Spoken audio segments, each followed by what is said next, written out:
جس سے پھری تیری نظر اور جسے دیکھا اسے دونوں جہاں دیکھا کیے. صدیقہ کائنات رضی اللہ تعالی عنہ افسردہ ہو کر اجازت لے کر اپنے باپ کے گھر آئیں، صدیق اکبر کے گھر آئیں، یہ سوچتے ہوئے کہ ماں کو درد دل سناؤں گی، باپ کے سامنے آنسو بہاؤں گی. لیکن فرماتی ہیں گھر پہنچی تو ماں بھی آنسو میں ڈوبی ہوئی ہے، باپ بھی قرآن کی تلاوت کرتے ہیں اور زارو قطار رو رہے ہیں. میری تو سمجھ میں کچھ نہیں آ رہا تھا. دیکھا منافقین کا پراپگنڈا کیسے کیسے معصوموں کو مبتلا کر دیتا ہے. فرماتی ہیں سمجھ میں کچھ نہیں آ رہا تھا کہ میرے گھر کیا قیامت ٹوٹ گئی. یہ تو ام مستہ کی زبانی پتہ چلا کہ عائشہ کتنی بھولی ہے تو، تیرے خلاف تو مستقل محاذ بن چکا ہے، مستقل محاذ بن چکا ہے. تیری کردار کشی کے لیے لمبی چوڑی دلیلیں دی جا رہی ہیں، افسانے گھڑے جا رہے ہیں، کہانیاں گھڑی جا رہی ہیں، قسمیں اٹھائی جا رہی ہیں کہ عائشہ ایسی ہے، عائشہ ویسی ہے. تجھے تو پتہ ہی نہیں ہے کسی بات کا.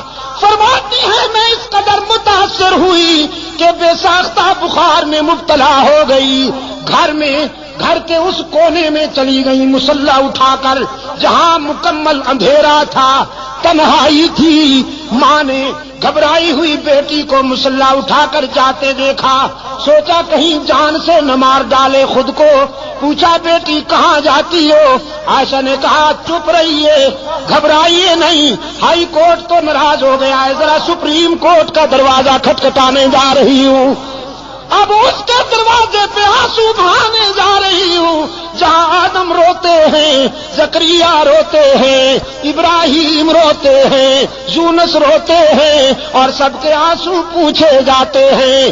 آج اس کے محبوب کی عائشہ بھی آنسو کا نذرانہ لے کر جا رہی ہے، اللہ کی عدالت میں اپیل کرنے جا رہی ہوں. میرے معبود میرے کردار کو کوئی اور جانے یا نہ جانے، لیکن تو میرے کردار کو بھی جانتا ہے، افکار کو بھی جانتا ہے. یہاں عائشہ نے آنسو کی برسات میں اللہ کی عدالت میں اپیل کر دی. وہاں رحمت عالم صلی اللہ علیہ وسلم نے صحابہ کا اجلاس بلا لیا، صحابہ کا اجلاس بلا رکھا ہے. میرے آقا نے فرماتے ہیں بتاؤ کیا کروں، عائشہ کے معاملے میں رائے دو، کیا کروں. صحابہ رو رہے ہیں، کسی میں جرأت گفتار ہی نہیں، آنکھیں برس رہی ہیں، سسکیاں سنائی دیتی ہیں، آہوں کی آواز آتی ہے. رحمت عالم فرماتے ہیں بولو نا، عائشہ کے معاملے میں کیا کروں، لوگ ایسی ویسی باتیں کر رہے ہیں. ایک آواز آئی اللہ کے رسول اگر عائشہ سے آپ زیادہ ہی کبیدہ خاطر ہیں، اگر آپ کا دل زیادہ دکھ گیا ہے تو آزاد کر دیجئے. نبی کو بیویوں کی کمی تو نہیں، بس یہ آواز اٹھنی تھی کہ فاروق اعظم زارو قطار روتے ہوئے اٹھ کھڑے ہوئے. عرض کیا اللہ کے رسول یہ فیصلہ تو بالکل آخری ہوگا، پہلے یہ بتائیے کہ عائشہ کو آپ کی رفیقہ حیات بنانے والا کون ہے؟ پہلے یہ بتائیے کہ عائشہ کا رشتہ منتخب کرنے والا کون ہے؟ اس نسوانی پیکر کو آپ کے خانوادہ اقدس میں بھیجنے والا کون ہے؟ پہلے یہ ہمیں بتائیے، ہم اس سے پوچھیں گے کہ تم نے کس کے لیے کون سا رشتہ منتخب کیا تھا. رسول کی انگلی آسمان کی طرف اٹھ گئی. اللہ کے رسول کے خاموش کنارے نے، خاموش اشارے نے بلاغت کے دریا بہا دیے، فصاحت کے سمندر موجزن کر دیے. رسول کی انگلی آسمان کی طرف اٹھی، فاروق کی تلوار نیام سے نکل آئی. عرض کیا اللہ کے رسول جس نے عائشہ کو آپ کے گھر میں آپ کی بیوی بنا کر بھیجا ہے، آپ کے گھر سے نکالنے کا اختیار بھی اسی کو ہے. عائشہ پر تنقید کرنے والوں کو میری تلوار کے حوالے کر دیجئے، ان سے میری تلوار نمٹے گی، انہیں تو میں سمجھوں گا.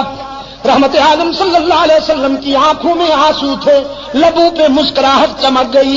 فرمایا جزاک اللہ ابن خطاب، جزاک اللہ، تو نے میرے دل کی گرانیاں دور کر دی، تو نے میرے ذہن کی گرانیاں دور کر دی، جزاک اللہ میرے عمر۔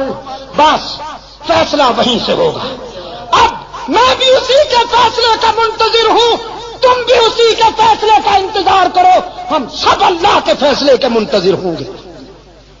یہاں سے نعرہ تکبیر، نعرہ تکبیر، اسلامی انقلاب، شان صحابہ، شان صحابہ، مولانا عبد المجید شاہ ندیم، مولانا ضیاء الرحمان فاروقی، حضرت مولانا محمد ایوب جان پنوری، چترال کے غیور عوام، مجاہدین افغانستان، ہم سب اللہ کے فیصلے کا انتظار کریں گے۔ میرے آقا یہاں سے اٹھے اور چترال کے روشن ضمیروں، جانتے ہو کہاں پہنچے؟ ایک گھر بڑا خوش نصیب ہے، ایک گھرانہ بڑا خوش نصیب ہے، ساری کائنات رسول کے قدموں میں، اور رسول ابو بکر کے دروازے پر، صدیق اکبر کے دروازے پہ دستک ہوئی، دروازہ کھٹکھٹایا گیا۔ حضرت عائشہ کی غمزدہ ماں نے ڈوبی ہوئی آواز میں پوچھا، من بالباب، کون ہے؟ ہمارا دروازہ کھٹکھٹانے والا کون ہے؟ بس چھوڑ دو ہمیں اپنے حال پر، ہمیں کیوں ستاتے ہو، ہمیں کیوں تڑپاتے ہو، ہمیں اپنے حال پہ رہنے دو۔ باہر سے کوثر و تسنیم میں دھلی ہوئی آواز بلند ہوئی، ابو بکر کے گھر والوں دروازہ کھولو نا، تمہارے دروازے پہ آسمان رسالت کا سراج منیر آیا ہے، عبداللہ کا یتیم آیا ہے، محمد عربی آئے ہیں، دوڑتی ہوئی آئی ہے۔ حضرت عائشہ کی والدہ دروازہ کھولا، رحمت عالم صلی اللہ علیہ وسلم کو دروازے پہ موجود پایا، عرض کیا اللہ کے رسول آپ، صبح صادق طلوع ہو گئی، شام غم کو سویرا مل گیا۔ رحمت عالم صلی اللہ علیہ وسلم نے فرمایا باقی باتیں بعد میں، پہلے یہ بتاؤ میری عائشہ کہاں ہے؟ عائشہ کہاں ہے؟ اور حضرت عائشہ فرماتی ہیں میں اپنی والدہ اور اپنے آقا کے الفاظ سن رہی ہوں، میرے دل نے تقاضا کیا کہ اٹھوں اور دامن رسول سے چمٹ کر جی بھر کے رو لوں، سارے دل کا بوجھ اتار دوں، لیکن پھر میرے ضمیر نے میرے قدم روک لیے۔ کہاں جاتی ہو؟ جس کی عدالت میں اپیل کی ہے ذرا وہاں سے فیصلہ تو ہو لینے دو، اس کی عدالت کو چھوڑ کر یہ سچ ہے کہ آج تیرے در پہ تیرا محبوب آیا ہے، لیکن اس عدالت کو چھوڑ کر کہاں جاؤ گی؟ ماں نے عرض کیا اللہ کے رسول میری بیٹی تو اسی دن سے آنسو میں ڈوب چکی ہے، بولتی بھی نہیں، کسی بات کا جواب بھی نہیں دیتی، مصلے پہ سجدے میں روتی رہتی ہے۔ رحمت عالم صلی اللہ علیہ وسلم قریب آئے، عرض فرمانے لگے عائشہ آج اپنی صفائی میں جو کچھ کہنا چاہتی ہو کہو، سننے کے لیے آیا ہوں۔ حضرت عائشہ فرماتی ہیں میرے آقا اشکو بسی و حزنی اللہ، آج میرا وہی حال ہے جو ابو یوسف کا تھا۔ فرماتی ہیں میرے غم و حزن کا یہ عالم کہ یعقوب علیہ السلام کا نام ہی بھول گیا، ابو یوسف کہہ کر گزارا کیا۔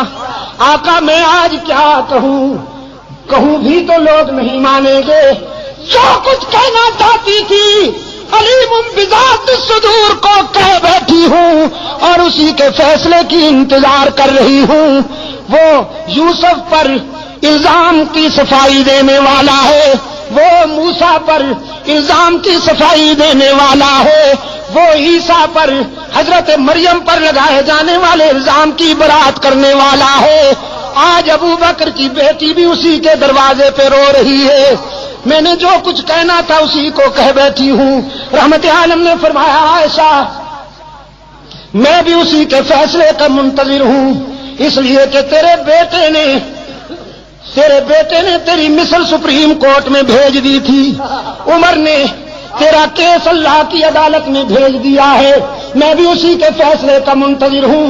صدیقہ فرماتی ہے میں نے سوچا وہ بڑا بے نیاز ہے، نہ معلوم کب فیصلہ آئے گا، یہ تو معلوم ہی نہیں تھا مجھے کہ ہمیں میدان و ہمیں گو۔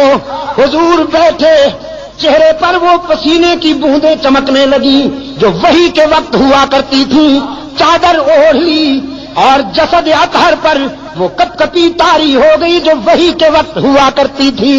میں سمجھ گئی کہ کال مل گئی ہے، رابطہ قائم ہو گیا ہے، کانپتی ہوئی اٹھ بیٹھی، دیکھوں فیصلہ کیا ہوتا ہے۔ ماں بھی قریب آ بیٹھی ہے۔ رحمت عالم صلی اللہ علیہ وسلم پر کچھ دیر وحی کی کیفیت طاری رہی، پھر حضور نے چہرہ اطہر سے چادر اٹھائی۔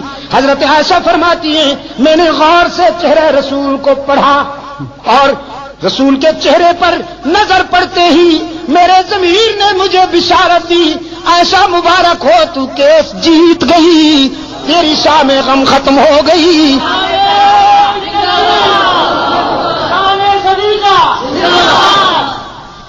اس لیے کہ رحمت عالم صلی اللہ علیہ وسلم کے چہرے پر غم و حزن کے آثار غائب تھے، راحت و مسرت کا سویرا چمک رہا تھا۔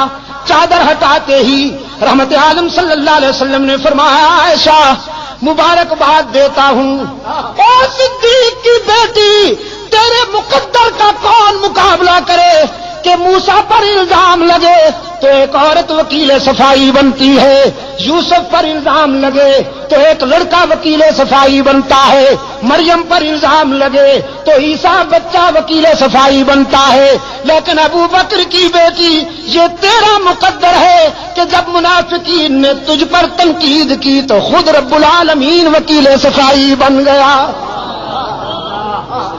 خود رب نے تیرے کیس میں وکالت کی ہے۔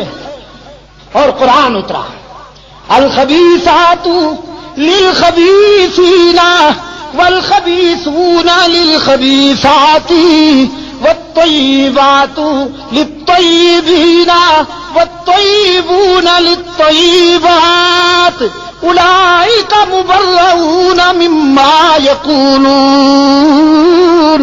لهم مغفرۃ ورزق کریم۔ اور میں حضرت شیخ الحدیث مدظلکم میں اسی موڑ پر کہا کرتا ہوں اور اللہ سے دعا کرتا ہوں کہ حشر میں بھی وہ مجھے یہ سعادت بخشے۔